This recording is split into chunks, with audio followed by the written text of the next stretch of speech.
Since 1995, over 26,000 international students from all walks of life joined the British investigators' training courses in anomalous phenomena, the only courses of their kind, constructed by the world's leading academics and brilliant minds within ufology, paranormal and supernatural, parapsychological study, anomalous phenomena, science, hypnotherapy, spiritualism, astrology, astronomy, cryptozoology, and many other areas. Our certified self-study courses will teach you how to assess, analyze, engage, formulate, document, and be cognizant of all types of phenomena, suitable for light workers and starseeds, curious personalities and inquisitive minds, skeptics alike and truth seekers. For more information, please visit www.stellaruniversity.com.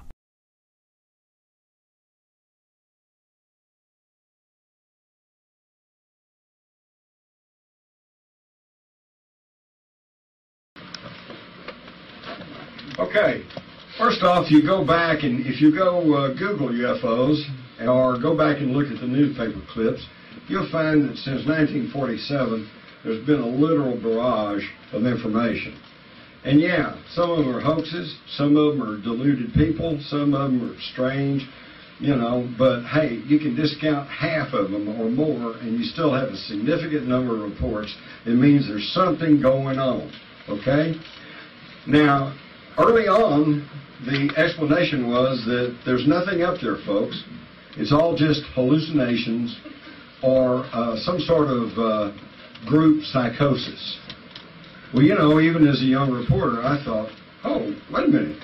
A heretofore undiagnosed, contagious mass psychosis. Whoa, what a story. But you don't see that anymore, do you? And you've never seen anything about that because it's not true. And you don't ever hear these explanations anymore. But why? Because now with YouTube and the computer, there's not a day goes by that somebody's not posting photographs and film and camera snapshots of a UFO. So obviously you can't take a picture of an hallucination or of a psychosis. So that explanation, you don't hear that anymore. So today it's, oh, well, it's just misidentified aircraft or satellites or the planet Venus, or probably it's secret government test craft, okay? So I always thought, well, wouldn't it be great if there was a really documented story of a UFO that occurred before any of that was in the air? And you know what? There is. And of course, it all got started with Kenneth Arnold, 1947, and that got the whole flying saucer thing going, but they all said, well, it's just misidentified aircraft. Well, it was recorded in Aurora, Texas.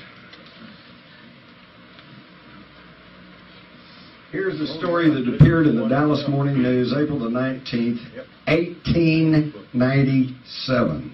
6 years before the Wright brothers flew. 6 years before the first powered balloon flight in the United States, the California era. Coming due north and much nearer the Earth than ever before. Evidently some of the machinery is out of order because it's making a speed of only 10 or 12 miles an hour. Think about that, 10 or 12 miles an hour. Anybody know about aviation? Anybody know about lift? It's not airspeed, is it, Kevin? Can't stay in the air at 10 or 12 miles an hour, so there had to be something else going on. It sailed directly over the public square, and when it reached the north part of town, collided with the tower of Judge Proctor's windmill and went to pieces with a terrific explosion, scattering debris over several acres of ground, wrecking the windmill and water tank, and destroying the judge's flower garden. Shame, shame. The pilot of the ship is supposed to have been the only one on board, and while his remains are badly disfigured, enough of the original have been picked up to show that he was not an inhabitant of this world. Whoa! And there's a picture of the little tombstone because he was buried in the Aurora Cemetery. And there's a photograph of the little headstone, so you'll know that I'm not just making this up. And when I got onto this story in 1973, that headstone was still there. And it was very interesting because, as you can see here, we put a chalk outline on the little design that was etched in it. And you see this inverted V with little circles along the center of it. Now, so far, I'm trying to deal with conspiracy facts. People accuse me of being a conspiracy theorist, okay? I sometimes bristle at that because I try to explain, if you can prove something, it's not a theory, all right? But now, here's a theory. I was under the impression, because you can see that this side of it kind of rounded, and then it's broken off here in the middle. So I was kind of under the impression when I was looking at it that it looks like half of it may have been broken off at some point, and you're only seeing half of what the original headstone was. So if you extrapolate the thing over to here, and you duplicate in reverse this, what have you got? You've got a saucer-looking object with little portholes running along the side, okay? But did it happen? In 1973, there were 3 people still alive who were alive in the Aurora area in 1897. One of them said it was a hoax. One of them, Mary Evans, said, no, I remember my folks talking about it. I remember hearing the explosion, but they wouldn't let me go into town because I was only about 12 or 13 years old, but they came back and told me about it. So she says it actually happened. Then we got Charlie Stevens, who I talked to, and he actually saw the thing. And he said he saw it going over, and he said he heard an explosion, he saw the smoke coming up from town, and that young boy, he wanted to run up and see what had happened. Now, if Charlie was making up this story, what do you think he would say? He said, I ran out of town, I saw these pieces, and I saw this little green guy, and he'd give you this big story. No, that's not what he told me. What he told me struck me as very truthful. He said his dad told him, no, son, we can't go to town. We have to think about it, folks. 1897, rural Texas. If you didn't do the chores, you didn't eat. So I think that was a very truthful statement. So now you got Mary Evans, who was there, said it happened. You got Charlie Stevens, who was there, and he said it happened. And then you got this fella, Robert Brown, who found this odd thing in the 80s that he claimed was a piece of the spaceship, except you can see how crudely made it is. I don't think this was a piece of the spaceship, but what's interesting is 2 pieces of metal banded together with this wire, and inside you can kind of see this copper-looking stuff. I think that maybe in the middle was a piece of the original spaceship, but we don't know, and he wouldn't give it up to go have it tested, so again, it's just we don't know. Here's the original Dallas Morning News story. And so the 2 people there out of the 3 said it actually happened. Now the argument is, well, it was just a hoax story planted in the newspaper. Well, okay, that's possible, and I kind of bought into that for a long time until I got the complete front page of the Dallas Morning News for 1897. And folks, there are 16 stories on that front page. Every single one of them is talking about the silver cigar-shaped object flying through the skies of North Texas in 1897, and 2 or 3 of them even carrying accounts of carrying on a conversation with the crews. One of them, they were told, we come from a secret laboratory in New York, and we were testing this thing out, and it proved so successful, we just started sailing through the countryside. The next thing you knew, we were in Kansas. So we thought we'd come on down to Texas. Another story, they were told, we come from a hidden community at the North Pole, and we have these flying machines. And then in another account at that same period, a track inspector from Fort Worth encountered this silver cigar-shaped object, said there was a crew of uniformed people around it, and he was told, don't say anything about seeing us. We're on a secret mission. We're on our way to bomb Havana. Now, this is especially intriguing to me because this was in the spring of 1897. We didn't get into a war with Spain and Cuba until the spring of 1898, a year later. How did these people know that we were going to be in a war involving Cuba? Teddy Roosevelt and the Rough Riders, remember your school? Okay, how did they know? Were they able to look at the time? Did they come from another time? I don't know, but something's very strange there. Okay? Right. Yeah, and all of this occurred before the Wright brothers split. In 1955, Dorothy Kilgallen told us the reality of it in this story that is absolutely legitimate because I copied it out of the files of the Forward Star Telegram. And she said that they come from other planets, and source of my information is a British official of cabinet rank. So they knew way back there that it was all real. Now, what the heck is going on? I missed all my...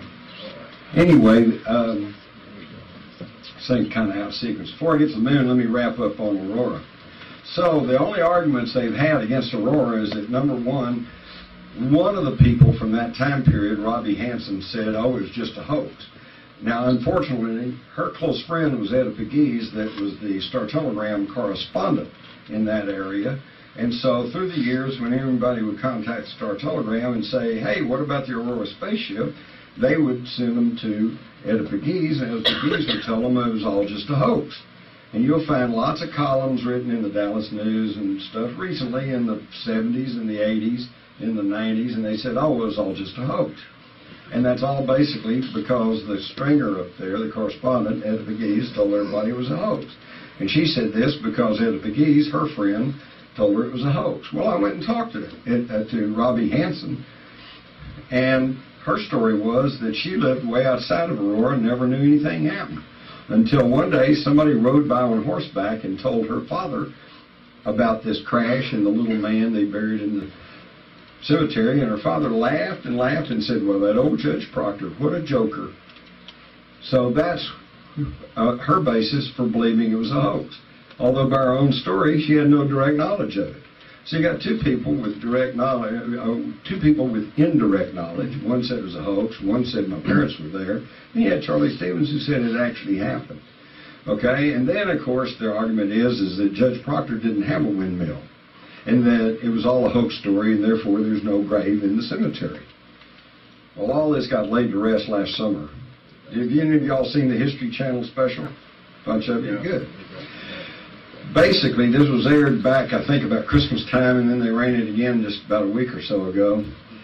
They came with a scientific crew to Aurora, and they used ground-penetrating radar, and they found that there is a small grave at the site. Oops, took care of that argument. Then they went and managed to get the owner of the property to let them move the little well house, whereupon they found the footing for the windmill tower, or for the windlass. So that takes care of that argument. In fact, what I understood years ago was that it's true Judge Proctor did not have a windmill. He had a windlass, which is a wooden derrick that normally you could put a windmill on top of the blades, but he didn't have the windmill, but it was a derrick he used for the sump to operate the pump on his well. Okay, so now they proved he did have this tower. It just got misidentified as a windmill instead of a windlass. Okay, but here's the clincher. Back in the 70s, we picked up odd pieces of metal there at the crash site, and a lot of it was very readily identifiable, old pieces of nail, chain, whatever, but then we also found some odd pieces that looked to be like molten aluminum, and we sent it off for study in North Texas.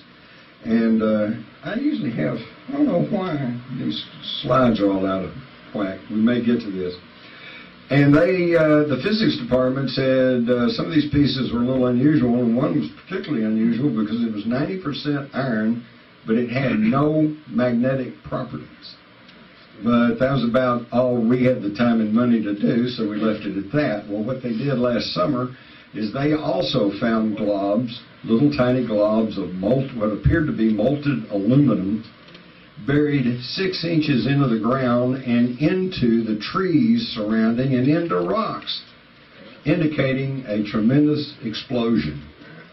Okay, and then when they tested the metal, it did prove to be aluminum, but the metallic composition was not the same composition as modern aluminum or any of the aluminum that we know about. If you go back, even in the story in the Dallas News, it said the metal appeared to be some sort of metal kind of like aluminum or silver. Well, so they knew about aluminum in 1897. But it had only been 2 years earlier, in 1895, that they'd been able to synthetically make aluminum. Prior to that, a little bit of aluminum cost about the same amount as gold or silver.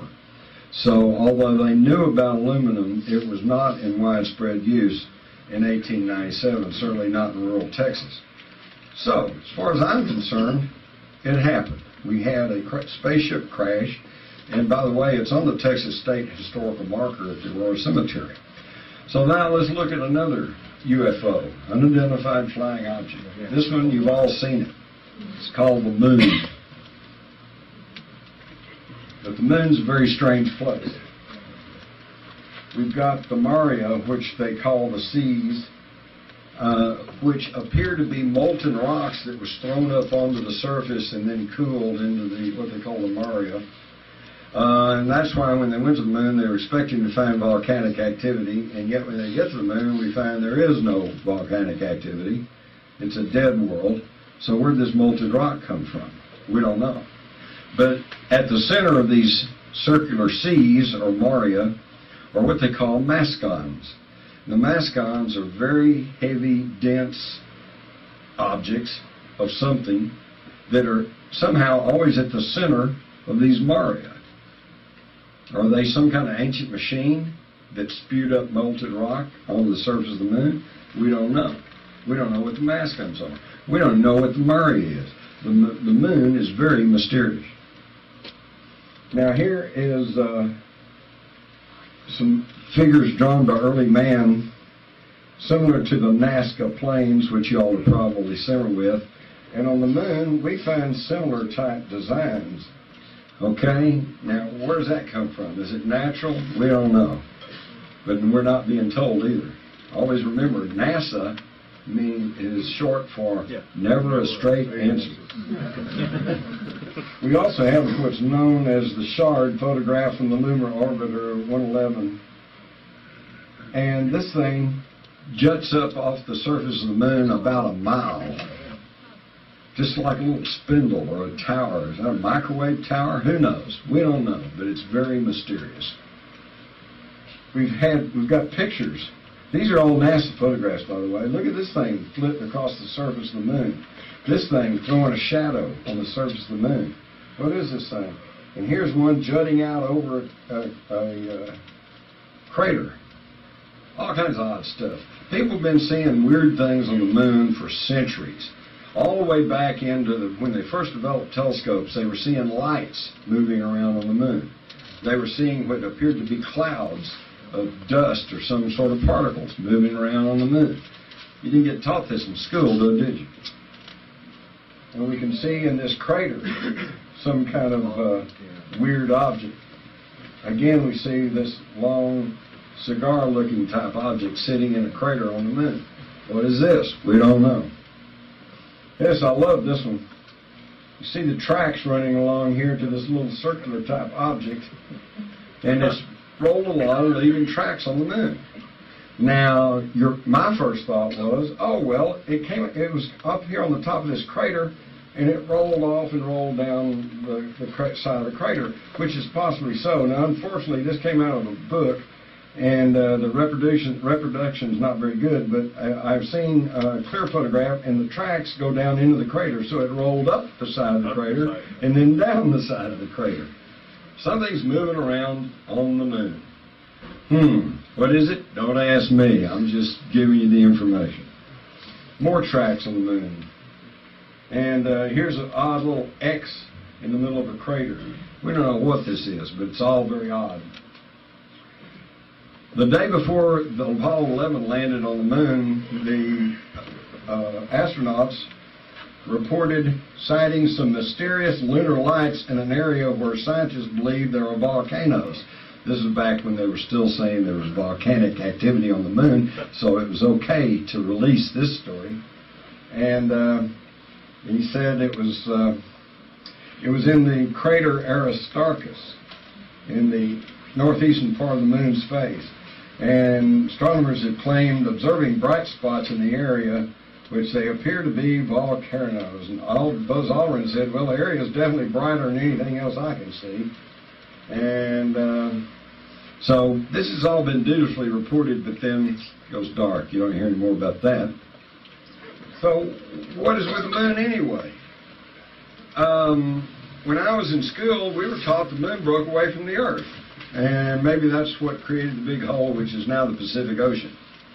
But now that they say we've been to the moon and we got lunar rocks and they don't match the same composition as what's on the Earth, plus they found rocks on the moon that date back before 8 billion years ago, which is older than the age of the Earth, then now it's changed. Now the idea is the capture theory, that the moon came along and was captured in the gravitational field of the Earth.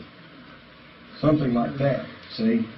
Oh, it comes bobbing around, it gets caught, it goes back. The problem is this.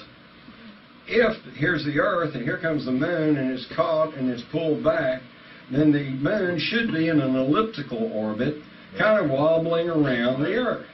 But it's not.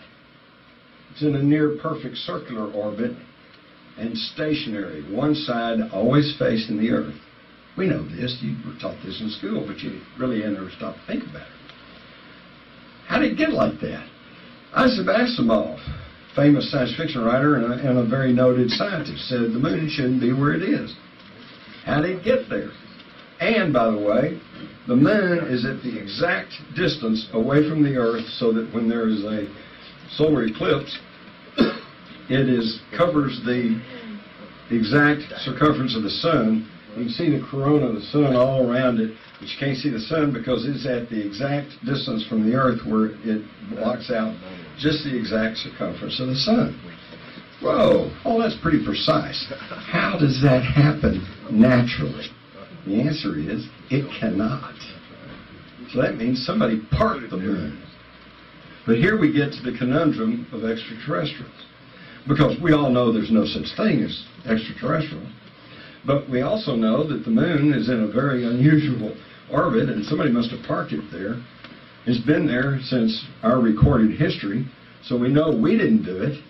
And so, since we know there's no such thing as extraterrestrials, how do we deal with this subject? We don't. We just don't talk about it. Okay? Go ask some of your astronomer friends, how did the moon get there? And let them start shuffling and jiving and trying to come up with an explanation, because we don't know.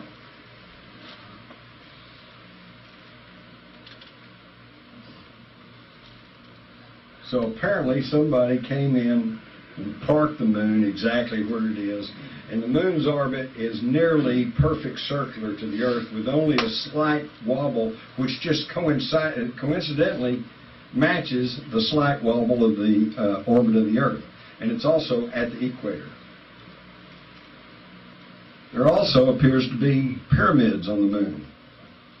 You can see what appears to be pyramids in this crater up here, and in other areas too. Interestingly enough, the pyramids that are sighted on the moon are in the same configuration as the three major pyramids on the Giza Plateau.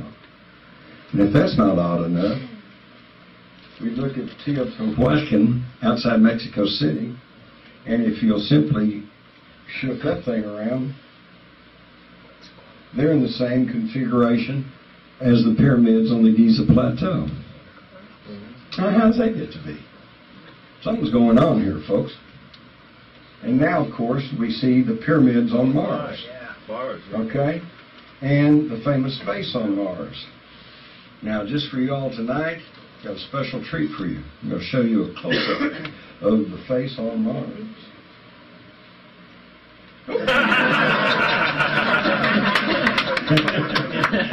All right. Enough levity. Actually, here's the face on Mars. And then, of course, when NASA finally was, it got to be a big deal, they finally showed us this picture. Oh, yeah, well, we can really see that one. And by the way, there's been much more further work done on this. This is kind of an old slideshow. And now they've actually done computer work on it, and there's something on the face of Mars. And again, we didn't put it there, but we know there's no extraterrestrials, so let's just don't talk about that. By the way, here's another face on Mars. I think everybody can kind of see this one. And I don't know, this is in my HUF file. it is possible that those are just natural formations, that you make a face out of it, kind of like you do making the face of Jesus out of a cloud or something, you know. But it's still pretty amazing. And of course, we got the rover Sojourner that went up there and crawled around for a few feet.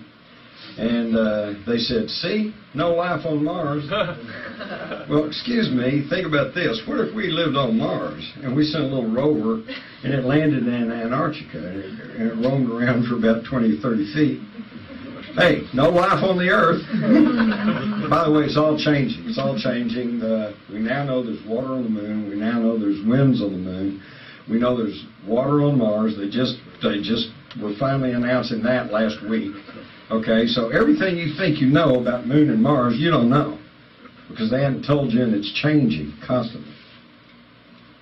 This kind of leads to the question, well, if there's ETs been around here, how long have they been here? Did our ancestors come from space? Well, you go back to the Sumerian tablets, which are probably the oldest records on the world. In fact, actually, you can go to the Hindu Vedas, and they talk about the Vayanas, flying machines that went through the air, and all their carried their gods around, and that they had, by the way, they had some sort of weaponry that could destroy a whole city with a single strike. Then you go back to the Sumerian tablets, and this was all etched in clay back about 7,000-8,000 years ago. Predates the Egyptians by 3,000 or 4,000 years. Predates the Bible by 5,000 years, and they're telling us that the Anunnaki came to the earth. Well, who's the Anunnaki? Well, that translates as those who came from the heavens to the earth. Well, let me clear something up here. I'm not sure if I get into this. Let me see if I get into it. There's a common theme all over the earth in all the ancient legends and stories, and the common theme is flight. The Chinese had the flying dragons. The Egyptians had the flying boats. The Sumerians had their flying disc. We all know the story of Ezekiel in the Bible and the fiery wheel. You know, if that wasn't a UFO experience, I don't know what was. And we have artifacts, anomalies, as the scientists would call them, because it doesn't conveniently fit into the little homogenized history that we've all been told. We've got these little dudes that have been found down in Colombia and dated back several thousand years. It looks like a little jet plane to me. And by the way, I don't think I have a graphic of this, but some of you have probably seen this picture. Yep. My wife and I just got back from a trip to Egypt, and in Seti's temple, up on the ceiling, you see these reliefs, and I swear to God, one of them looks like an Apache helicopter. And right next to it is a little fat jet with wings and a tail, exactly like you're seeing here. It's like, what in the world were these people drawing, you know? And is this some kind of just incredible coincidence, or was there high technology in the ancient past? This is the Antikythera mechanism, which was discovered back about 1911 or so. It was sunk in an ancient Greek ship. They dated it back to a couple thousand years ago. And at first they didn't know what it was, but then as the years rolled on and we got kind of computer savvy, they realized it was a computer. It's got little gears within gears within gears, and it was really quite advanced. And this of course was made centuries before even the invention of the printing press. So we got all this stuff. The ancient Sumerians, by the way, in this relief, show us the planets of the solar system and their relative size. How did they know all that? Pluto was only discovered in 1930 and Neptune in 1846. How did these ancient Sumerians know the makeup, composition, and relative sizes of our solar system unless they had ancient information? Other artifacts around the world are this hammer or this axe that was found buried in a stone, and the stone tracks back to several thousand years. You got human handprints. You all know about the human footprints down at Biloxi or near Glenrose. That's in the same strata with dinosaurs. Where'd that come from? You've got the round balls of Guatemala, these perfectly round balls. Try to make something round. Get you some clay and try to make by hand a perfectly round ball. you're going to have a real tough time of it, okay? And that but yet these are perfectly round, and some of them are huge. Some of them are 4 or 8 feet in diameter. Where'd they come from? Who made them? We don't know. You got the Baghdad Battery. They found this over in Iraq, which used to be ancient Mesopotamia, which in the Bible was called Chaldea. And by the way, the patriarch of both the Jews and the Palestinians was Abraham. And where did Abraham come from? Was he just some Semite dragging his tent through the desert? No. He came from Ur of Chaldea. Ur is one of the major cities in ancient Sumeria. He was a Sumerian. He had the knowledge, and he brought it into Egypt, and the next thing you know, there's this huge technologically advanced civilization in Egypt. So from the site of ancient cities in Iraq, the one place where you can't go now, in fact, I don't think anybody really wants to go, we found the Baghdad Battery. And they didn't know what this was for a long time until somebody figured out you can put grape juice in there that's highly acidic, put the copper tube in, put the other thing in, you get a half volt of electricity. So they had electricity all the way back there. They knew about this. You don't get taught that in school, do you? That's not there anymore. No, it's in the museum. It's still around. Oh, yeah, right. It's still around. This is a 1680 French coin, and look, here's the town and steeple and countryside, and here's this giant wheel flying through the sky.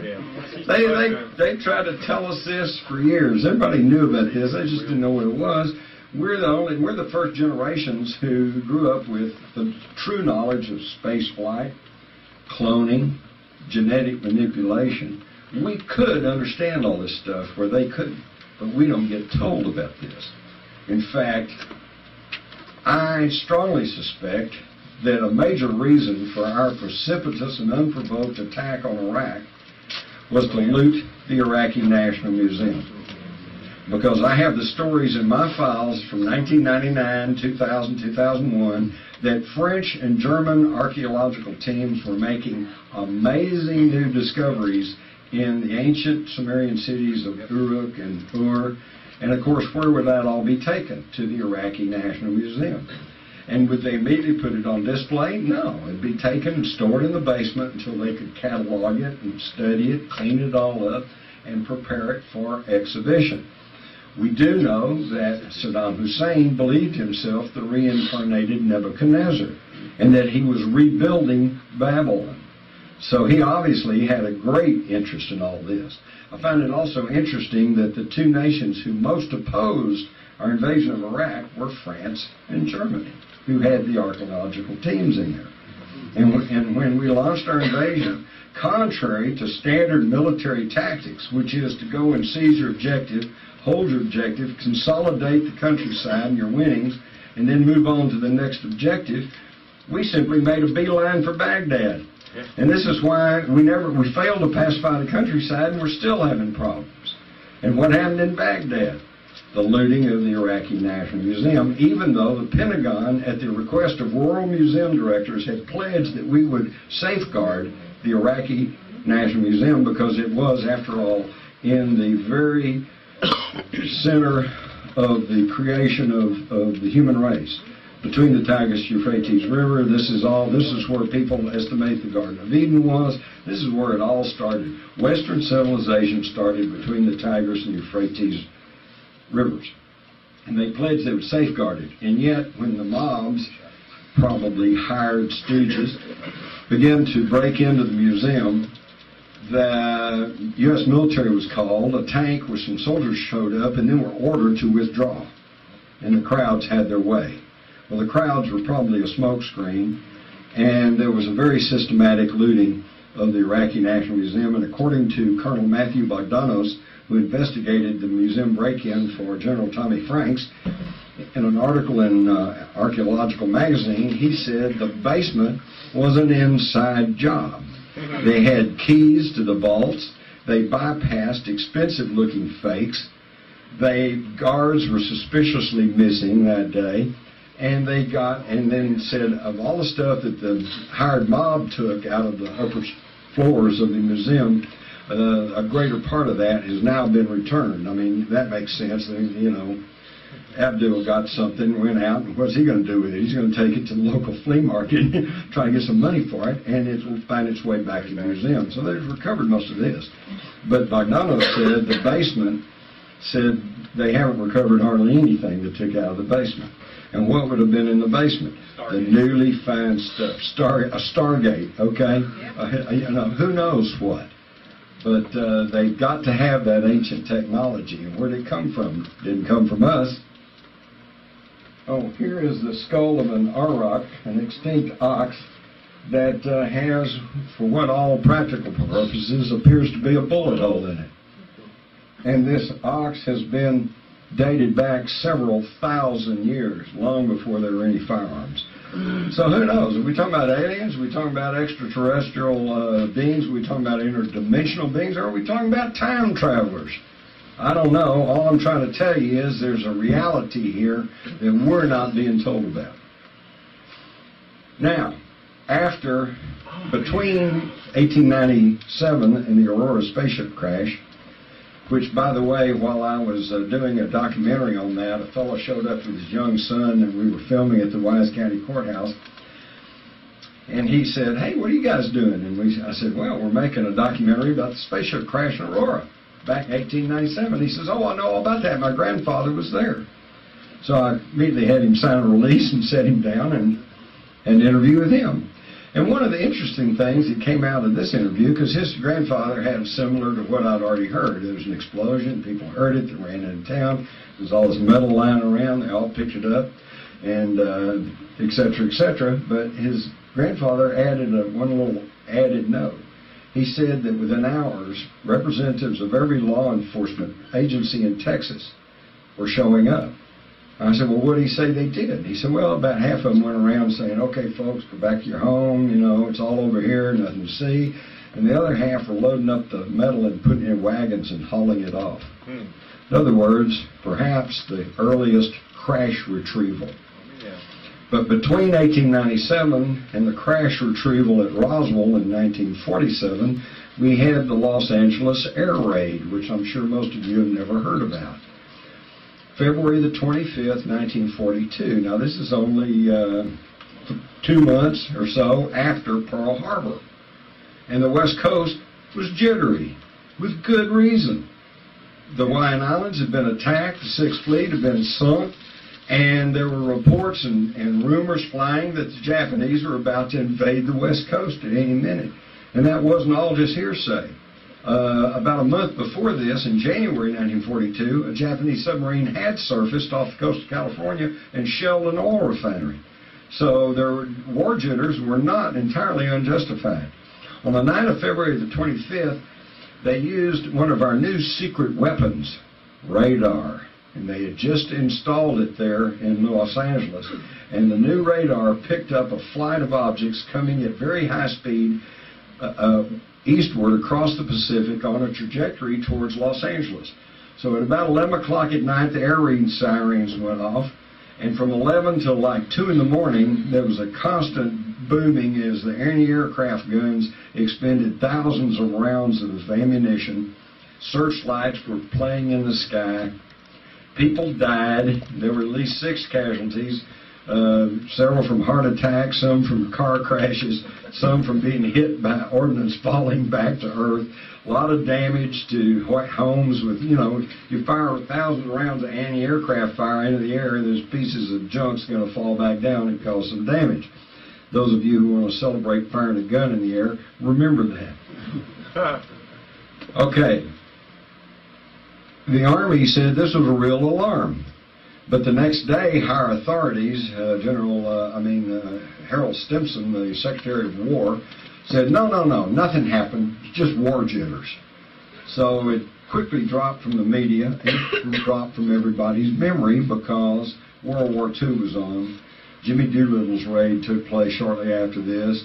Then, we lost the Philippines, and then, et cetera, et cetera. History moved on, and everybody forgot about the Los Angeles air raid. But we still have the photographs that were made there, including this one. And some enterprising person with a computer got the photograph and simply reversed it. And, oops, Now we see that they weren't just war jitters, there really was something. These little bright spots, by the way, are just explosions from the anti-aircraft gun. Let me go back. See? Yeah. That's the aircraft explosions. You can almost see the object right here. But when you reverse the photograph, it's very clear. You got a saucer-shaped object. Now, furthermore, we now have these documents, which was a memo from FDR to George Marshall regarding the recovery of unconventional aircraft. As indicated in my recent memorandum to you regarding the war, the air raid over Los Angeles, it has been learned from Army GQ that Rear Admiral Anderson with Naval Intelligence has informed the War Department of a naval recovery of an unidentified plane off the coast of California, unlike having any bearing on conventional explanation. Further, it was revealed that the Army Air Corps had recovered a similar object in the San Bernardino Mountains east of Los Angeles, which cannot be identified as conventional aircraft. So in 1942, they're recovering unconventional aircraft that they know does not belong to us, and I'm sure it didn't take them long to figure out it didn't belong to the Japanese either. Now, here's what's interesting. At the bottom of this memo, we see that George Marshall says, that the Chief of Staff, I have further ordered a thorough investigation of all War Department files regarding unconventional aerial phenomena reported since 1897, the very year of the Aurora spaceship crash. See how it all fits together? It's all real, folks. It's very real. Of course, you know about the Foo Fighters during World War II, and the Germans. We said, well, here's a clip from the New York Times. Said it's the Nazis' newest war device. And after the war, we found out the Nazis thought they were some kind of secret weapon of ours. Okay? So it didn't belong to any of us. The Japanese reported them too, by the way. And there were reports of these fireballs in the Pacific. Now, some of these may have indeed been a Nazi secret weapon called the Fireball, or the Fireball, which was a little device that they would put up in the bomber formations in the hopes of disrupting their electrical systems, okay? The problem was, back then, we were using these heavily insulated wires and vacuum tubes, and they didn't really have that much effect. Today, they might really have an effect on a computer or something that's not protected. Saucers of the like.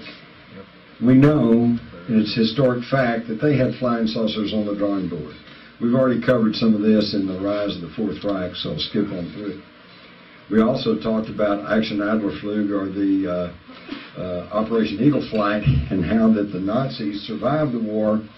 Martin Bormann, who was deputy to Hitler, Hermann Schmitz, the head of IG Farben Combine, and by the way, also a man who owned as much stock in Standard Oil as John D. Rockefeller, and Dr. Hermann Joseph Abs, head of the German Central Bank, the Deutsche Bank, which is still one of the largest banks in the world and a very prominent player today. They created more than 750 corporations, in addition to about 700 corporations that they had already had set up in Switzerland, and by these German companies and involving these American companies. And it was all handled through the Bank of International Settlements. There's a Deutsche Bank, Chase Bank, Union Banking Corporation, and of course, if you'll remember my talk from Rise of the Fourth Reich, who was handling the money for the Nazis through Union Banking Corporation? Prescott Bush, okay, the grandfather of George W. and the father of George Herbert Walker Bush. The attorneys for the Nazi Schroeder Bank that was handling it for Baron von Schroeder, who was Allen Dulles and John Foster Dulles. Now, this is how the Nazis got a foothold in the United States after the war, because after the war, John J. McCloy, who had been head of National City Bank, which is now Citicorp, was one of the largest lenders of money to the Nazis. In fact, he sat in the same box with Hitler in the 1936 Olympics. And all of this just kept going. Business is just business. John. Wasn't he at that meeting the night before JFK was assassinated up in Dallas, John J. McCloy? That's possible. He had been in Texas along with Allen Dulles. I've seen a photograph of Allen Dulles with Lyndon Johnson taken within days of the Kennedy assassination. So they were all together. But this is another whole topic, okay? This goes back to the rise of the Fourth Reich. So let's keep moving along here. That brings us to what crashed at Roswell. That's the most famous of the crash recovery stories, but of course everybody, oh gosh, it was this, it was that, no, maybe it was this, who knows? Well, let's just look at it objectively. First off, the government has changed its story 4 times. Right off the bat, the base commander, Colonel Butch Blanchard, authorized the release of a news release that said, we have captured a flying saucer. Okay? Higher authorities, General Ramey over the 6th Air Force, I guess it was, out of Carswell, said, no, they got it all wrong. It was not a flying saucer, it was just a weather balloon. They just mistook a weather balloon for this flying saucer. Now let me point out a few things here. Number one, the 509th Bomb Group at Roswell Army Airfield in New Mexico was the only unit in the U.S. military at that time equipped with nuclear weapons. They were the group that dropped the atomic bombs on Hiroshima and Nagasaki. These were the first strain guys. These were the best military people we had. And Major Marcel, who was their intelligence officer, had been on Tinian and had been involved in the bombings of Hiroshima and Nagasaki. And to tell us that these guys couldn't tell a flying saucer from balloon wreckage is an affront to your sensibilities. They're insulting your intelligence. And if that doesn't prove something to you, then how many of you guys have been in the military? Anybody? Butch, good. Me too. Now, you know in the military, the surefire way to advancement is very simple. Don't screw up. Okay? Don't screw up. If you mind your P's and Q's, follow your orders, then chances are you can advance. Colonel Blanchard, okay, he authorized a release, said we've captured a flying saucer. And then they came back, our authorities, and said, no, it was just a weather balloon. He screwed up. Okay? Either it was a flying saucer and they didn't want that information out, which means he really messed up, or it really was a huge cock-up and it was a weather balloon, in which case he screwed up too. So, in the military, you know that if you mess up like that, his next assignment should have been Nome, Alaska. Okay? That should have been the last we ever heard of Colonel Blanchard. Au contraire, Colonel Blanchard went on to become the second youngest brigadier general in U.S. military history, second only to George Custer. And Custer's advancement to colonel had been general had been a mistake. Okay? And at the time of his death in the late 60s, Blanchard, General Blanchard, had been sent to Vietnam to write an overall report on our status in the Vietnam War. Whoa! This guy was a credible and promoted military leader. So in other words, when he said, we've captured a flying saucer, he was telling the truth. And when he backed off and followed orders and said, no, it was just a weather balloon, he was following orders. So he gets promoted. That's the way it works. Now, when all of this came about 1996 or so, the Air Force finally issued this report, the Roswell report, stamped case closed. Does that sound familiar? They always say case closed. This is the final word. And in their background they say, this comprehensive further examination of the so-called Roswell incident found no evidence whatsoever of flying saucer, space aliens, citizen government cover-up. By the way, that's interesting. They use the same verbiage as the Warren Commission. The Warren Commission never said there was no conspiracy to kill Kennedy. What they said over and over again was, we could find no evidence of conspiracy. And of course they didn't, because they didn't go look for it. In fact, they systematically turned away. Indian didn't look at any evidence supporting the conspiracy. Same thing here. We could find no evidence of space aliens. Well, of course not. You can't get to it. Barry Goldwater tried to go to Wright-Patterson to see if he could get in to view the space aliens. They wouldn't even let him in. You think they're going to let the guys writing this report in? But here's the clincher. By the time this report came out, they changed their story again. They said, okay, it really wasn't a weather balloon. We lied about that because it was a secret mogul balloon. Now, the mogul balloon was not even secret. A mogul balloon was a weather balloon, basically. The only thing classified about mogul was that it carried this very sensitive testing equipment into the upper atmosphere to test, and they were testing to see if the Soviets were setting off nuclear weapons. Now, don't ask me why they thought they had to send up balloons from New Mexico to see what the Soviets in Russia were setting off, when they could have sent those balloons off from Turkey or Japan or any number of places that are much closer to the Soviet Union. Because I don't know, and they never explained. But, so the only thing secret and classified about the mogul balloons was simply the information, the software that they were carrying. I might also point out that in one book written by a very pro-mogul balloon explanation for Roswell, he went a little overboard, and he actually gave every little statistical bit of information about the mogul balloon, and he pointed out that out of 22 releases of these mogul balloons, they only recovered 8. Why such a low number?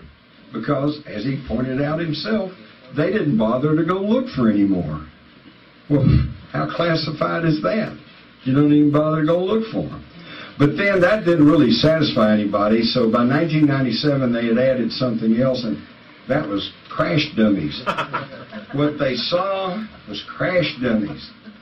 Now, here's a picture, and by the way, this is Raymond Matson right here with his arm around one of the crash dummies. He was part of the crash dummy program, and I talked to Mr. Matson, and he laughed at the whole idea that what they had seen in 1947 was crash dummies because, as you can obviously see, they look like humans. They weigh the same as humans. It only makes sense if you're testing parachutes or ejection seats or whatever. You don't want a little 4-foot alien-looking guy. You want some guy that weighs and looks like a human.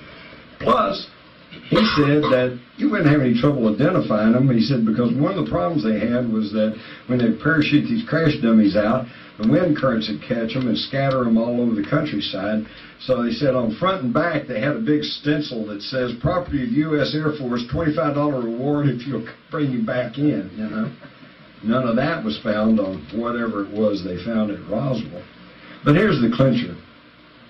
Obviously, you can see there's a whole lot of difference between a 4-foot big-headed alien and a 6-foot, 200-pound crash dummy.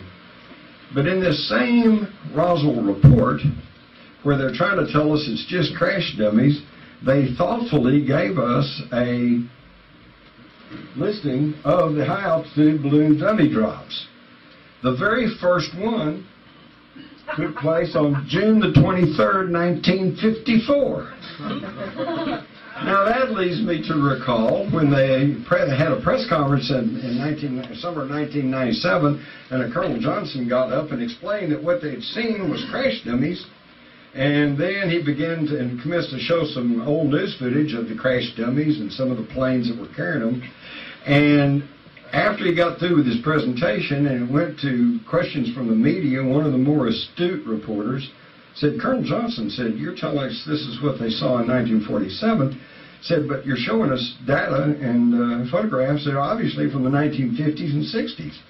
And they came back to Johnson. You know what he said? I remember his words distinctly.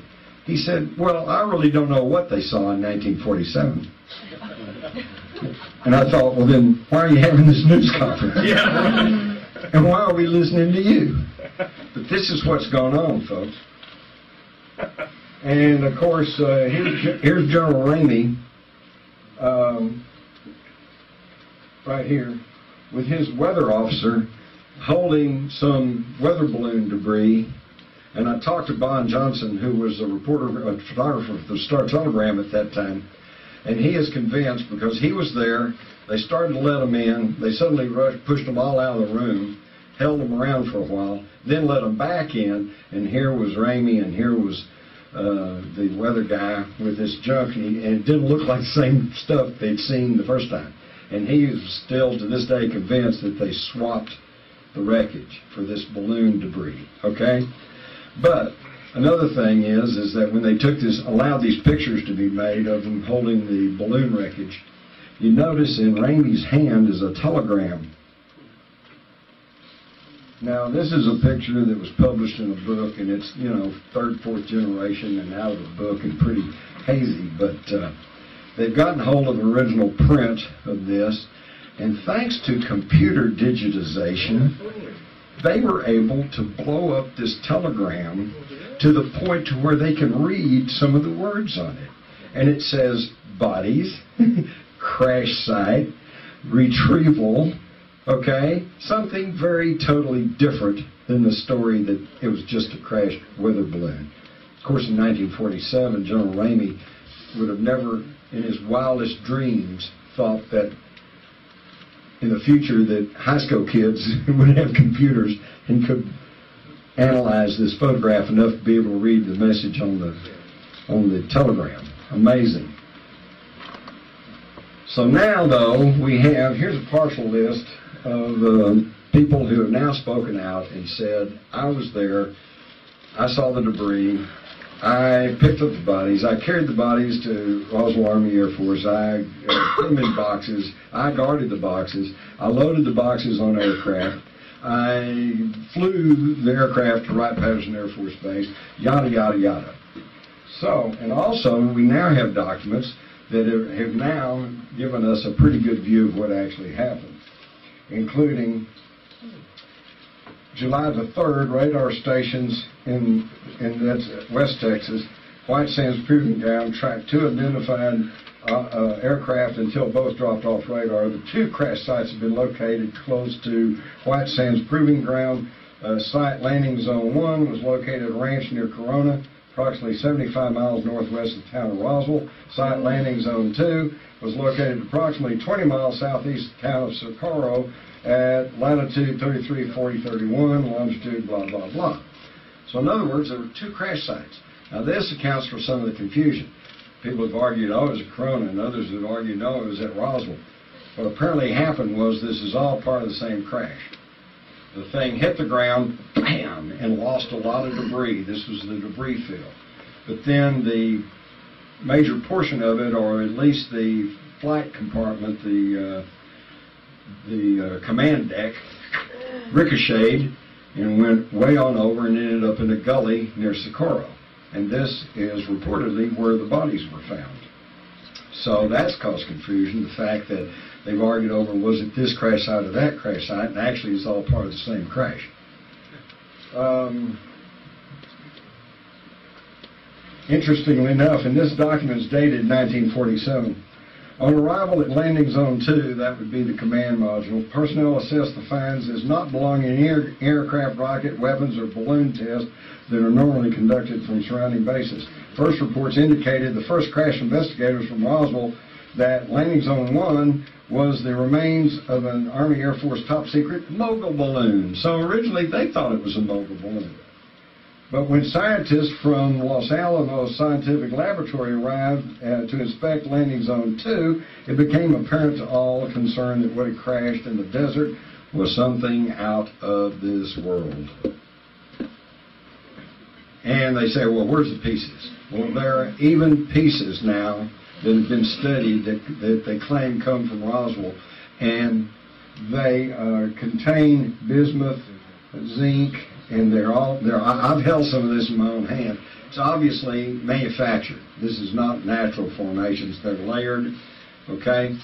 And they've not been able to trace this to any manufacturing process known on the earth. So don't let anybody tell you that there's no hard evidence. Admittedly, these are little bitty pieces because where's the ship? Where's the body? They took them all away. They hid them away. So, with Roswell, it comes down to an article of faith.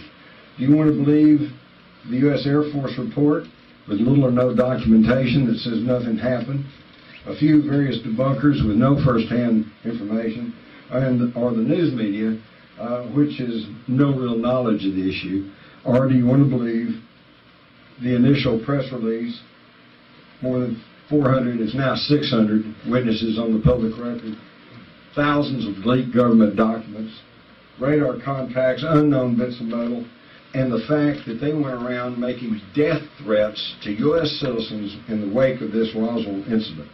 I don't care how important the mobile balloon was, it would have never justified telling police officers and even a 15-year-old girl that if you talk about this, they're going to be finding your bones out in the desert. I'm sorry, but there's no excuse for that kind of secrecy. Not in a democratic, free country, no matter how damaging the information may be. Let me tell you how to handle that. During World War II, the Japanese were testing what they call fuego balloons or fire balloons, and they would launch these balloons from way up north, and they would drift across the Pacific and mostly come into the Pacific Northwest. And they were timed so that at a certain time they would break loose and they'd drop fire bombs. And the idea was to set big forest fires up in the Northwest to just confuse us, confound us, tie up men and material. One of them landed all the way like into Kansas or somewhere. A female reporter found out about it, went out, was on the scene, and said, "Boy, have I got a good story. We found this Japanese fire balloon here in Kansas." The FBI went to her and said, "Lady, if you run this story, the Japanese will be able to know where this balloon landed.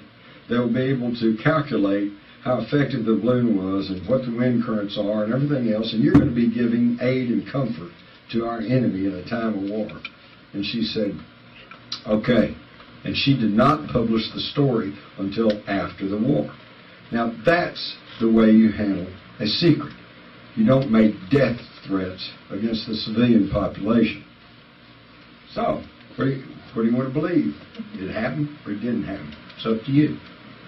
All I can say is, the government says it didn't happen. Now, do we trust the government? How many times have they lied to us? I lost count. I hate to say this. I want to be a true blue American. And I was in the Army. But I remember taking that oath. And I swore to protect not the President, not the Congress, not the state of Texas. I swore to protect the Constitution of the United States against all enemies, foreign or domestic. And these are domestic enemies. We know about Colonel Corso. He found whistleblowers. The whistleblowers are all over the place. You would have heard more except for the control media and except for the fact that so many of them are hesitant to speak out because many of them did sign secrecy oaths, and the people who reach rank in the military are generally men of honor and integrity, and when they pledge that they'll not talk about something, then generally they don't. The onus does not lie with them. The onus lies with the people who made them promise to be secret about what is probably the most stupendous story in the history of the human race. And they're supposed to shut up about it. Even astronauts have said that we have gained material based on crashed alien vehicles. Where it all came down, and this was the start of the whole problem we have, was the National Security Act of 1947. Now, before 1947, there had been a little talk about changing the name from the War Department to the Defense Department. Well, that's a little public relations move. Nobody wants to think they're supporting the war, but everybody wants to support defense. That's just PR. Okay, and there had been talk about separating the Air Force from the Army. It used to be the Army Air Corps, you know.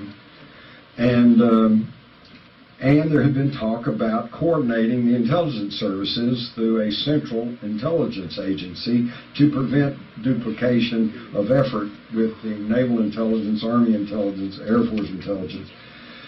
But what really got the ball rolling was Roswell.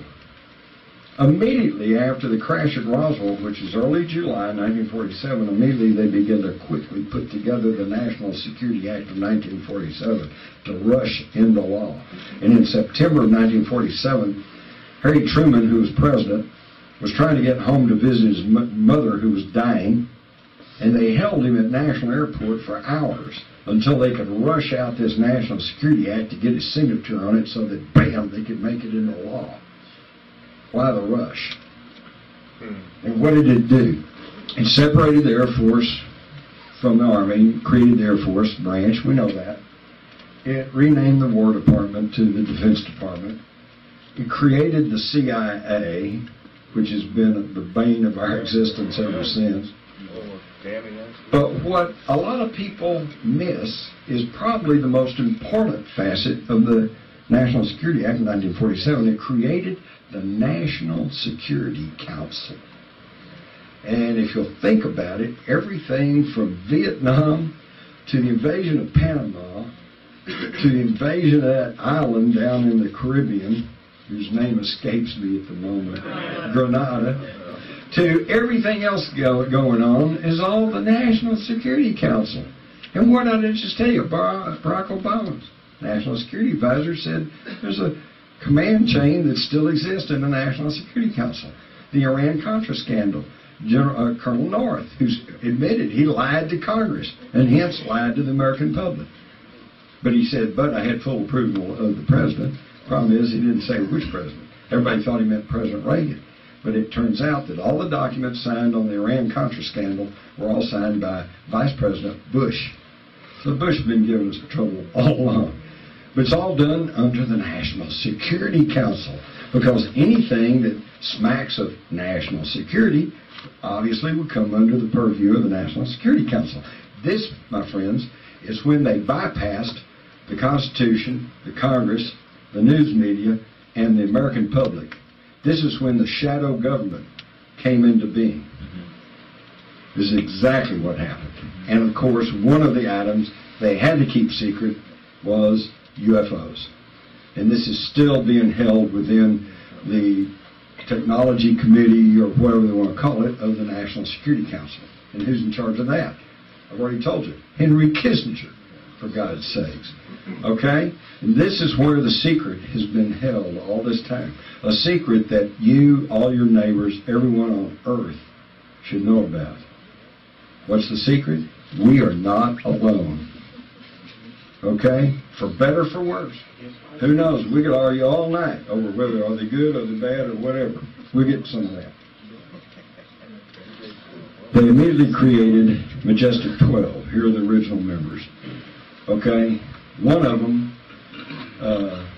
James Forrestal, our very first Secretary of Defense, apparently didn't go along with this program, because they said, well, he's got a mental problem. They put him in Bethesda Naval Hospital, and he either fell or was pushed out a 17th-story window. But we now find out, and all these documents have leaked out, including this manual, Extraterrestrial Entities and Technology Recovery and Disposal, Standard Operating Manual 101. All right? Press blackout. Never let the press know what's going on. This all stems back to early 50s. 1952, when flying saucers came over Washington, and at that time everybody in the city could see them. The news media rushed out to National Airport and were going to take pictures of the radar screens that were picking them up, and they got chased out. National security. And then later, we were told it was just temperature inversion. Swamp gas. Swamp gas.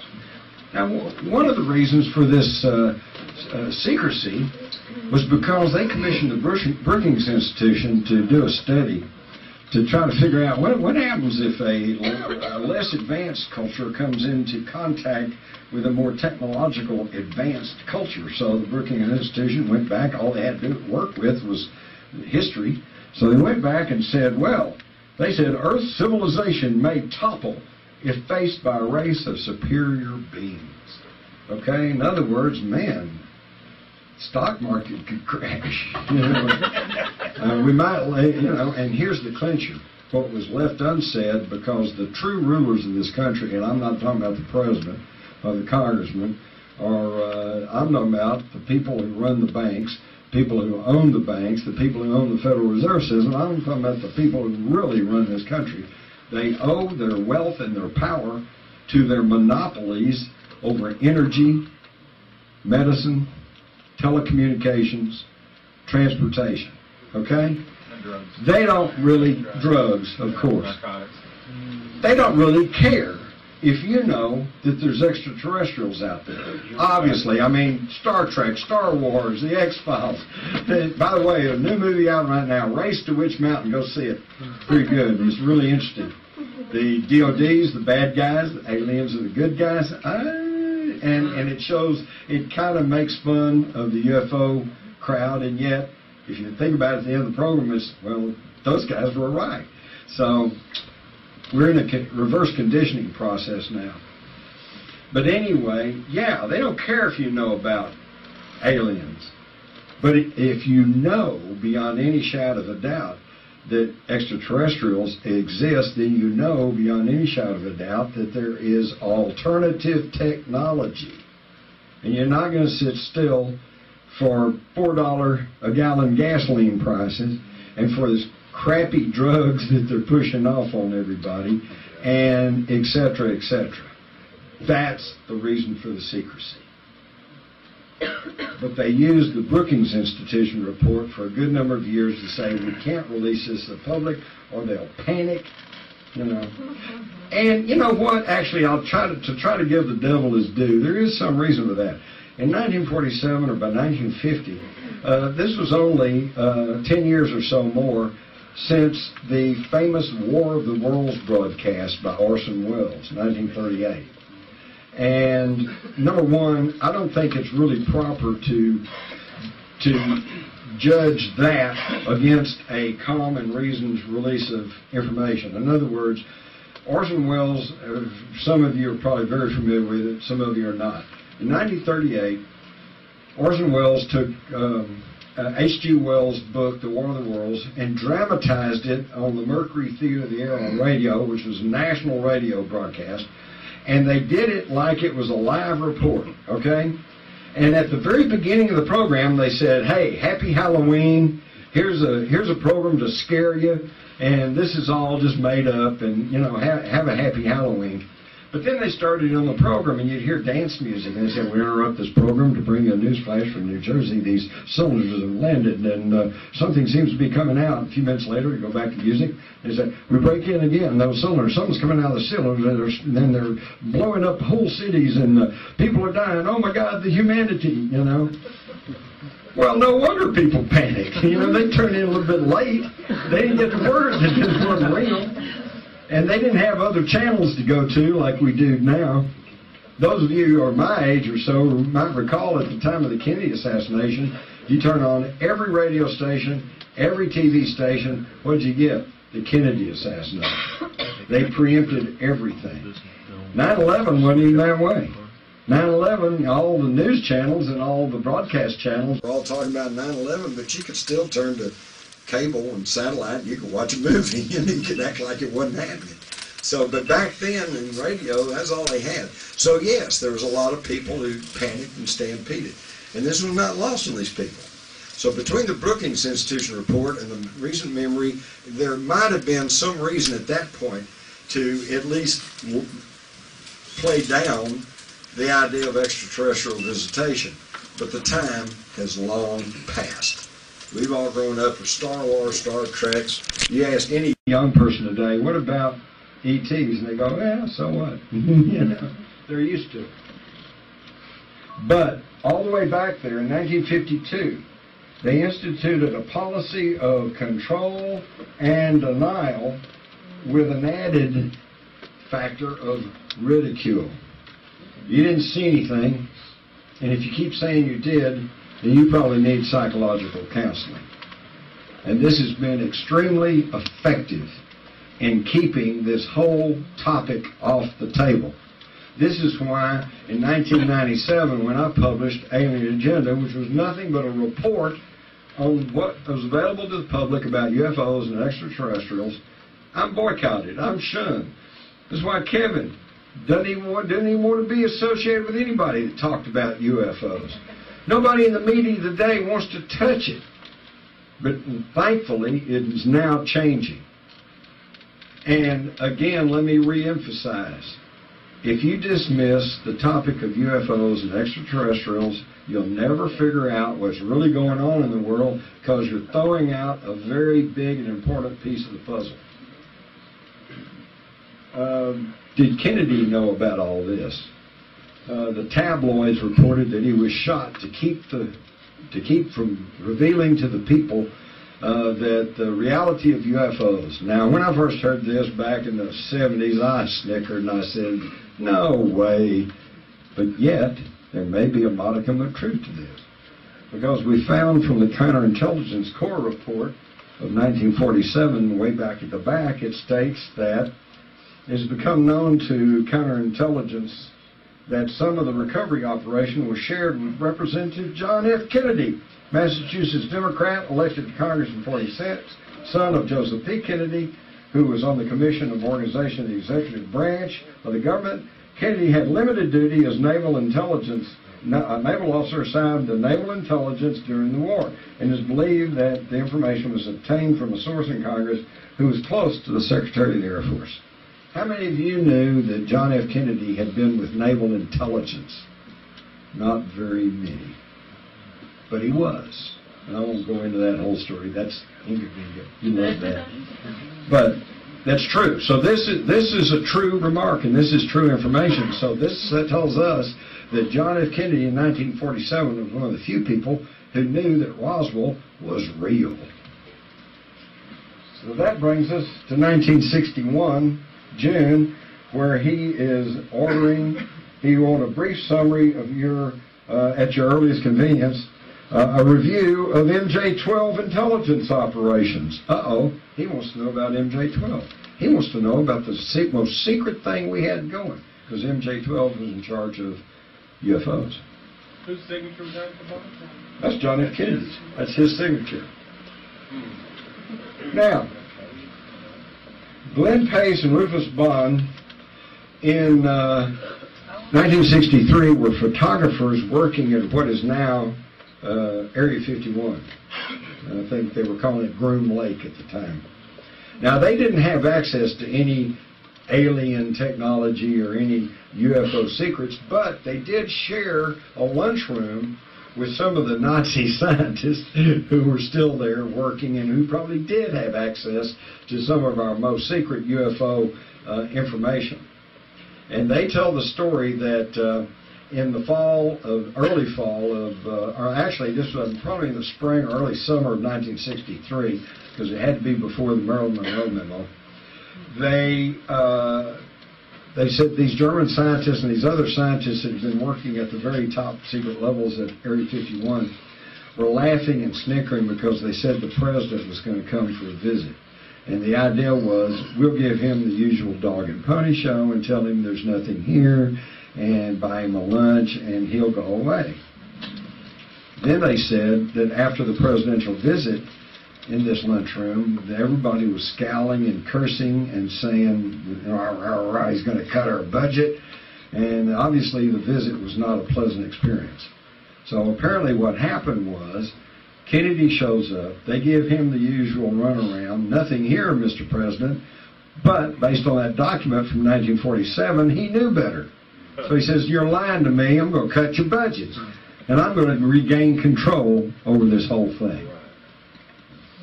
So now we find that on November the 12th, less than a month before he was killed in Dallas, he issues this directive to the Director of Central Intelligence, a review of all UFO intelligence files. He said, as I discussed with you previously, I've initiated and have instructed James Webb, who at that time was head of NASA, to develop a program with the Soviet Union in joint space and lunar exploration. And it would be very helpful if you would have the high threat cases reviewed for the purpose of identification of bona fide as opposed to classified CIA and UFO sources. It's important that we make a clear distinction between the knowns and the unknowns in the event the Soviets try to mistake our extended cooperation as a cover for intelligence gathering of their defense and space programs. Now, number one, 1963, and Kennedy was going to have joint space exploration, and he demands all the UFO files out of the CIA, he would have made it public. He was shaking it all up. And this same document that I retrieved out of the Kennedy Library shows that He has sent a memorandum to James Webb, the administrator for NASA, and he says, basically he's telling him to cooperate with the Soviet joint space exploration. Now, in 1963, most of y'all don't remember 1963, but you remember the Reagan years, the evil empire? We were still in a Cold War in the 1980s. Kennedy was trying to end it, and he was going into joint space exploration. That should have been a huge story, but nobody ever get told about this, okay? And by the way, all this has been totally confirmed by Nikita Khrushchev's son, who said, yes, he knew all about this. They were getting ready to go and end the Cold War. And if they had turned over UFO information to the White House, it would have leaked, it would have all come out. But before the month was out, Kennedy was shot in the head. Covering up LBJ's scowling face there with that article? Yeah, that's a great picture. LBJ's looking at him like, your time is coming. Okay, this is an interesting sidelight. In the mid-50s, 1954, this was 3 years before the Soviets put Sputnik in orbit. It was announced in the New York Times and various other publications. I couldn't believe this when I was researching for my book, Alien Agenda, so I went and looked it all up. It was in Time, Newsweek.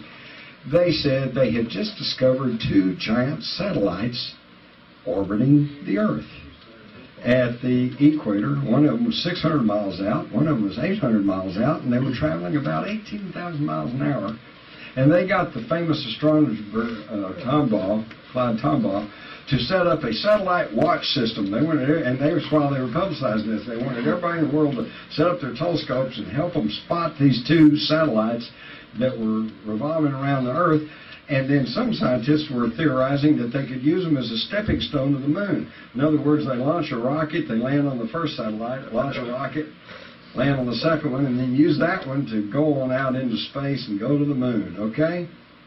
And then all reports on this stop because they went away. Think about it, folks. What naturally could come into orbit around the Earth and then go away? It was all there, but you don't get told about this, so it didn't happen. Dropped in the old memory hole.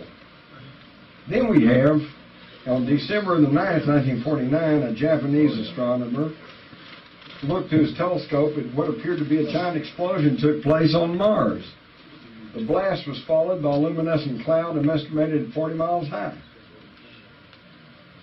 Now, what was that all about? That was all about because, again, it was reported that right after we had set off the nuclear bombs in Japan, they got the bright idea of maybe we could tell what other worlds are like by shooting a nuclear bomb up to Mars and setting it off, and then we could study the cloud formations and the dust and everything else.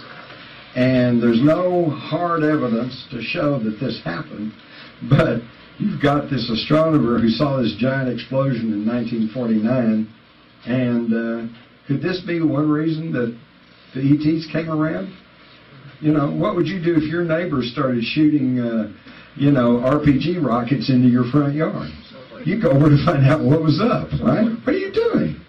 And this is, I think, in this theory, this is what happened when we set off the first atomic explosions, because when you set off a nuclear explosion, you're tampering with the basic molecular structure of the universe, and it goes far beyond just the immediate area of the blast. You got energy perturbations that go out through the entire universe. And I think somewhere somebody said, holy crap, the kids found the matches. And they came to find out what was going on, because 1946 you had the fireballs over Sweden. 1947 you got the Roswell crash plus a spate of flying saucer stuff, and it continued unabated. By the way, just something else too, and this is a semi-theory. The facts are correct, but my conclusion, I'll have to admit, is just based on common sense. About 1952, the Air Force issued directives to shoot down any UFO. If you see them, shoot them. And over the next year, there was a huge spate of airline crashes. They were just dropping out of the sky. You can go back and check the record. And then the Air Force backed off and sent out a new directive and said, if you see a UFO, track it, follow it, but don't shoot at it. And the airline crashes stopped. Yep. Were we in a little subtle war with them? And did they let us know that, hey, you shoot at us, we can take care of you? Interesting. Very. Abductions. Cattle mutilations. With cattle mutilations, the human abduction thing we'll save for later. There are literally thousands of people who claim that they've been abducted by aliens, and they all can't be nuts. Dr. John Mack we'll just look at him, unfortunately got killed, run over by a driver in England. And by the way, for you conspiracy-minded people, I looked into that quite carefully, and I think it was truly an accident. Because the guy that hit Max stopped, tried to give him aid, and let me tell you something, I almost got run over in England too. Because they drive on the wrong side of the road. And you go up there and you look and you don't see anybody, so you start to walk across and they're coming this way at you, okay? So, but it was very unfortunate because Dr. John Mack was a very distinguished Harvard academic and who made a very, very thorough study and concluded, based on all of his work, that these abductions are real and that the only logical explanation was that these people had had face-to-face experiences with extraterrestrials. He got in trouble for this, of course. And they had a peer review there at Harvard, and everybody was going, oh my gosh, he's going to get kicked out. They went back and they said, we're not even going to rule on what he's talking about aliens or whatever. We're simply looking at his methodology. And what the peer review panel came to was that his methodology was solid. Well, that's about as close as you can come to saying, yeah, he's right. And it's unfortunate that we lost this thing. Cattle mutilations. Going back to the time I worked at the Star Telegram, we were having cattle mutilations all around here. And folks, they're still happening today. Still going on, but you don't read about it because the paper doesn't report on it. Typical deal. Well, yeah, it happened, but hey, that's old news. Well, who's behind it? We don't know. Well, then we don't want to run the story. And here just shows the years they've happened all over the United States and actually all over the world. They cover many countries, many years, surgical precision, only at night. And I talked to Gabe Valdez, and he says it's hard to believe that predators can pull a steer's heart out through a small hole in its neck. And I've seen that. I went to the one and only cattle mutilation conference in New Mexico back about 1979. And this place was packed with ranchers, farmers, law enforcement people from all around the country. And they were dead serious. They wanted to know what was going on. And a guy named Rommel, an FBI official, gets up before anything can be said and says, gentlemen, I'd like to tell you that we asked you not to say anything that might be used in a future court case. Well, of course, if they catch somebody, they got everything they know. And so they all admitted, they said, we've been muzzled. And that was the end of that. So they keep the lid on, and they don't tell you about all this. It's still going on. It's not getting reported on. I myself held in my hand some color slides made by Arkansas State Patrolmen who've gone out to a cattle mutilation. This is simulated, just so you can see what I'm talking about. They had gone out to a typical cattle mutilation and had treated it like a crime scene. And they took 35mm camera and they made color slides. And then when they went back and didn't notice anything out of the ordinary other than the precision surgically cut holes in the cow and the fact that soft tissue had been removed, they went back, developed it, turned it into slides, and said when they looked at it, they were astounded because you could clearly see a cone of blue light rising out of the side of the cow and then just stopping. Well, how do you stop light? That's pretty odd in itself. And folks, I've seen this. I held those slides in my house in my hands and looked at them. And they said, what's this? So they figured, well, something's wrong with the camera, or we had bad film. So they took the camera apart, worked on it, got it where they knew it was okay, then got new film, went out there, they couldn't see anything at the scene, take pictures, they go back, there's the blue cone of light. Amazing. Something's going on beyond our ken. What's going on with the cattle mutilations? Now, okay, this is, again, kind of falls under theory, but it's informed theory. At the A&M, it was reported that humans share many of their innermost genetic secrets represented by perfect match chromosomes with another mammal, cows. We have 23 chromosomes in our DNA makeup. They have 23. And, as they say, you are what you eat. And we eat a lot of beef, right? Now, think about it. If somebody wanted to come and cut open some earth creatures to find out how bad pollution was getting, wouldn't it be better to leave a few mutilated cows around than a whole thousands of mutilated humans? So the thing is that I found out in my research of looking into the animal mutilation is there's two things. Every time you had animal mutilations, you had UFO reports. Every time you had cattle mutilations and UFO reports, you had reports of strange blacked out helicopters with no markings, strange trucks roaring up and down the backcountry roads. So it became obvious to me that the two were intertwined. So where we are is either the cattle mutilations are being conducted by ETs and the U.S. government is secretly chasing around after them to figure out what they're up to, or the cattle mutilations are being conducted by the U.S. government with the ETs chasing around, trying to see what they're up to. I personally suspect it's the former, although I think some of those mutilations probably were committed by the government, but simply in copycat manner to try to figure out what are they doing and what are they doing. They're taking sex orgy and they're taking the soft tissue. This is where pollution would gather the strongest and the most. This is how they could determine what the ecology of the planet is doing. And of course, you know about crop circles, but I'll just kind of skim on through this pretty quick. Crop circles are amazing, and we find that, number one, they're very often associated with sacred sites. That's Stonehenge, right across the way, is one of my favorite crop circles. It's made up of 140 circles. Now, look at that. Just look at it for a minute, and you tell me if two guys with a board and some string did that. September 11th. Yeah. They finally said it was Doug and Dave, these two pub crawlers over in England. Once the story about the crop circles just grew and grew, and even the establishment media was beginning to talk about it, okay, then all of a sudden Doug and Dave came forward and said, oh, it was us.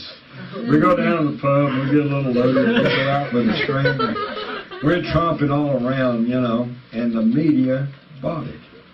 Okay, just like they bought Phoenix. Oh, it was military flares. Yeah, it was military flares. They dropped them at 10:30 at night, but that doesn't explain what flew over Phoenix at 8:30. Okay? So then they let the whole thing drop. They didn't have sense enough, the media did, to go back and simply check the record. The very year that Doug and Dave was public and said, yeah, we hoaxed 200 crop circles. If they'd simply gone and done their homework, they would have found there were 2,000 crop circles. And that they covered not only England, but America, Canada, Australia. Okay? So what? Doug and Dave were flying all over the place? Of course, you don't hear about Doug and Dave anymore because I forget one of them, Doug maybe, he died. So it wasn't. So Dave couldn't go out there and do it all by himself now. Are there hoax crop circles? Yes, there are. But they go back through history. Here's a woodcut from talking about the mowing devil. So it's nothing really that new. Here's another incredibly complex crop circle. I think I actually figured out what they're all about. They're intergalactic corporate logos. Yeah, it does. It looks like the trilateral logo, doesn't it?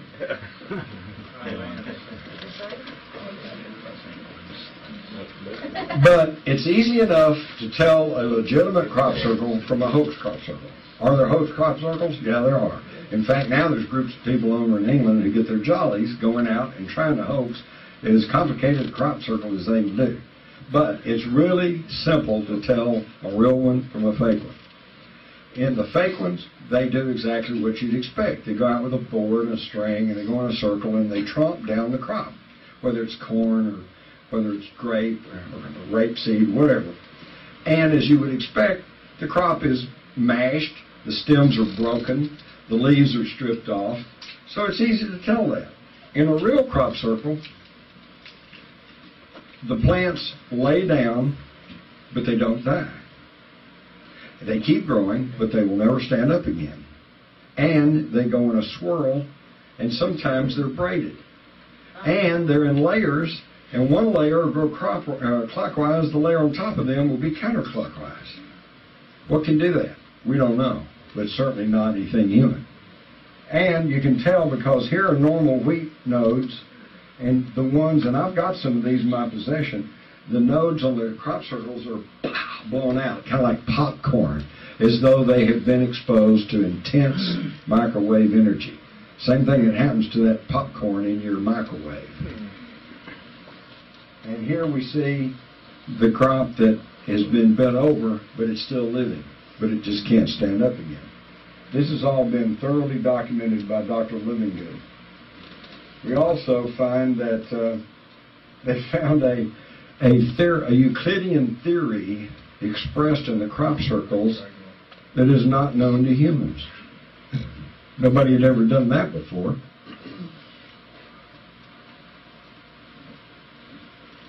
And they don't tell you about the best ones, such as this one at Chilbolton in 2001. Here's the Chilbolton radio telescope.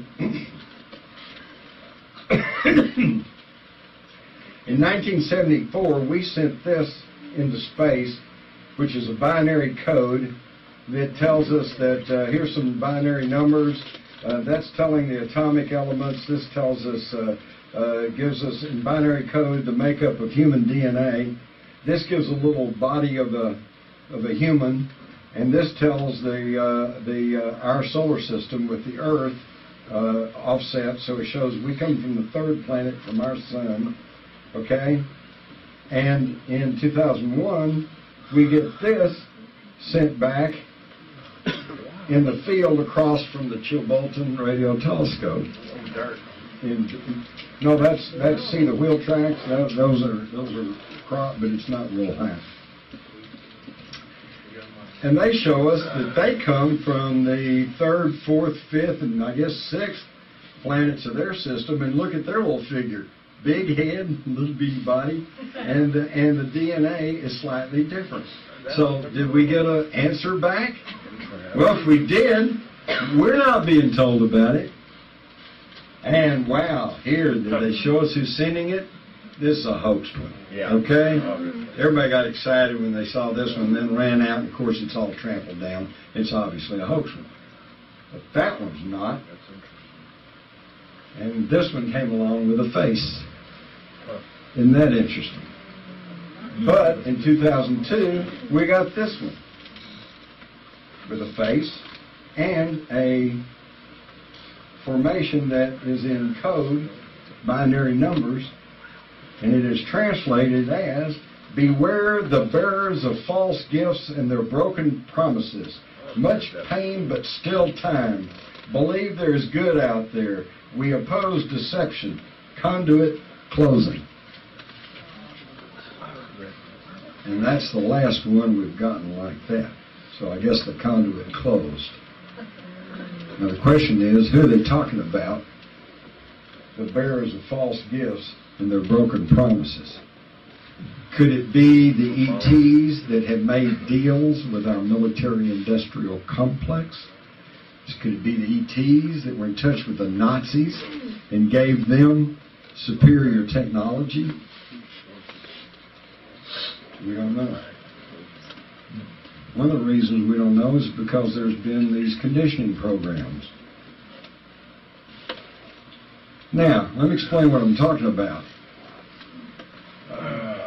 In 1998, as they were clearing the Amazon rainforest, they discovered the Carubos, a Stone Age tribe.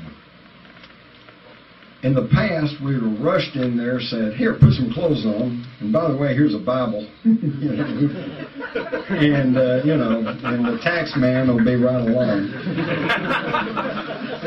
But this time, we had progressed and we had become a little more sophisticated, and so we cordoned off the area and embargoed that whole area, not to keep them in, but to keep everybody else out. We quarantined them.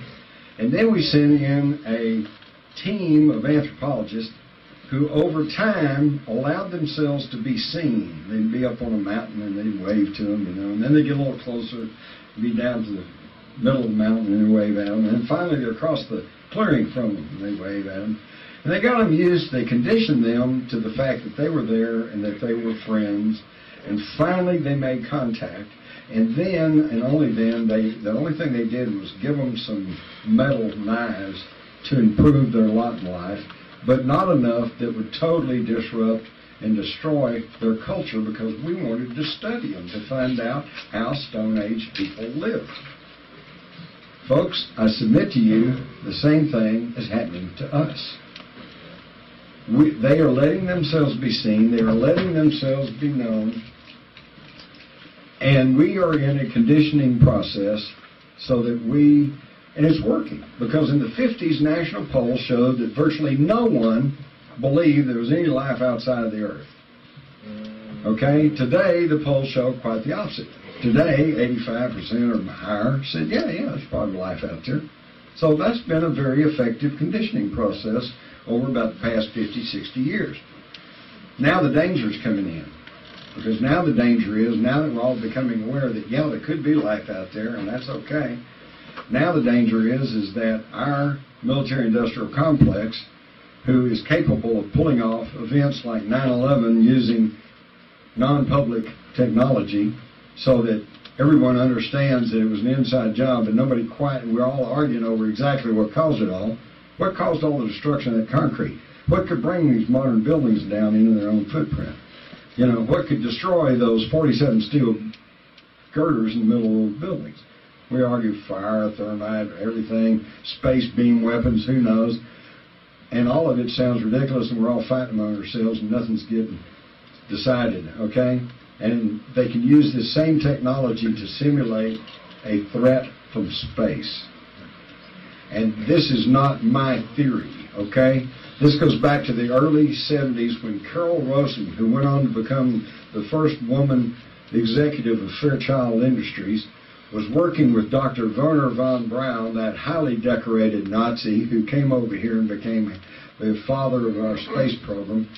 And he told her back in the early 70s that the enemy du jour of today is the communists. He said it's all a lie. He said when that doesn't work anymore, it's going to be terrorists, probably centered in the Middle East. He said, but that's a lie.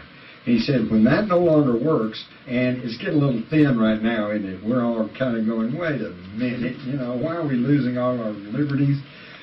Why are we losing our daughters and our sons over in Iraq and Afghanistan? I mean, where's Osama anyway, And so it's wearing thin now. He said the next one will be a threat from space. Exactly what Ronald Reagan spoke about in front of the United Nations. And see, that's what's kept modern presidents in line. Reagan might have been an okay guy, but they tell Reagan, listen, we've got to keep all this secret, because if it all comes out, it's going to be disruption, the stock market will crash, the economy will fail, and the space aliens will come in and take over. So in other words, that keeps them in line. And as von Braun said, it's all a lie. How do I know it's a lie? Because if the objective of space aliens was to come and blow up our cities and eat us or whatever, as in the movie Independence Day, they'd have done it long before now, okay? Well, they would have done it in 1947, when the only thing we had to fight them off with was machine guns and propeller-driven aircraft. Why wait until we have, space beam weapons and, space platforms, particle beam weapons, all kinds of things, lasers? Why wait until then? Nah, ain't gonna happen. But I submit to you that, like the tribe in the Amazon, we're under quarantine.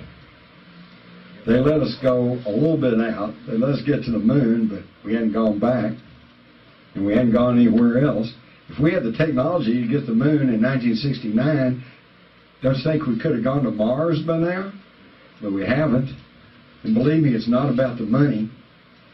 When they finally shut down the Apollo program and we didn't send anybody back out to the moon, we had 22 of those rockets, those Saturn rockets, ready to go, but we just stopped. And they tried to say, well, it's just too expensive. Well, that's like saying, well, we built this Rolls Royce, but we don't have any money for gas. Come on. Something's going on, and we're being lied to, as we always are. We are actually pretty insignificant. We are on a third-rate planet on a fourth-rate sun out on the outer boondocks of our galaxy, okay? And for us to think that we are the apex of evolution is just about the most arrogant, chauvinistic thinking that I can even come up with, okay? But things are changing.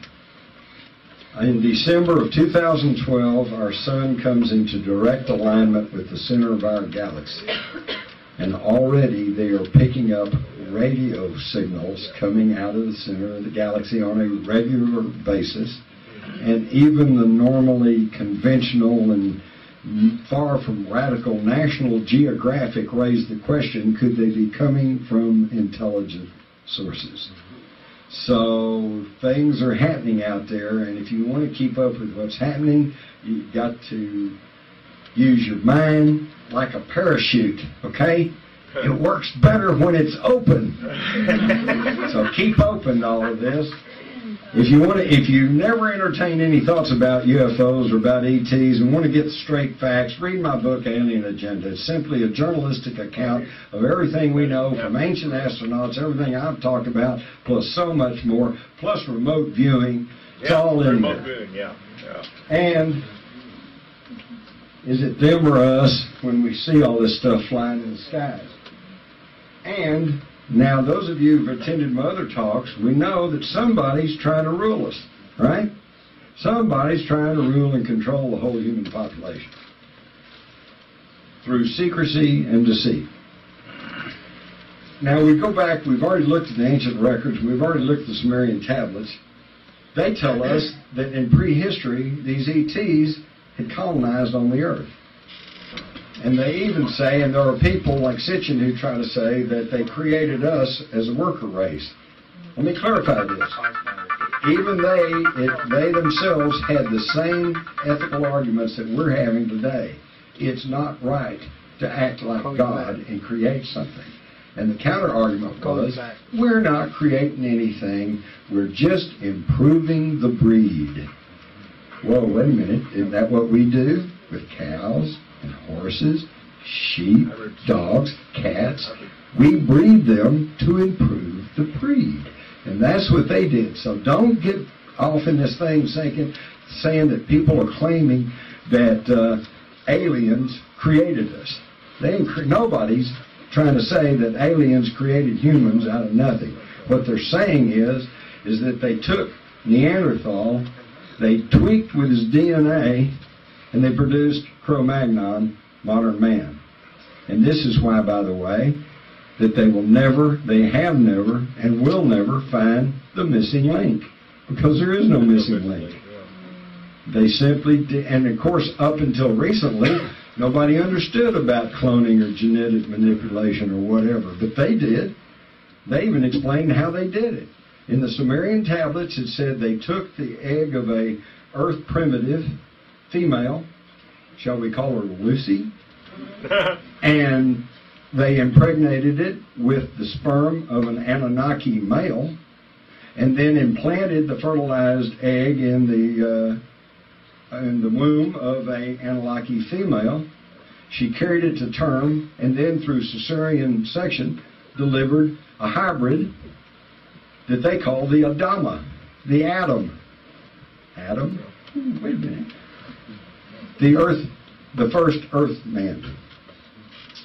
So they even explained how they did it. Of course, the problem was when they first read these ancient tablets back in the 1800s when they were first discovered, they didn't have a clue about atoms, much less genetic splicing or genetic manipulation. So they simply said, oh, well, that's their gods and these are their mythology. In fact, you can actually go to the Encyclopedia Britannica, look up Sumerian mythology, and you will pretty much hear the correct story. But it's just the only difference is that they say, well, they're just making this up. It's mythology. And a growing number of scholars are now saying, no, it wasn't just made up mythology. They were giving us our history. And this is what really happened. But we didn't understand that until recently when we could do genetic manipulation. Okay? So,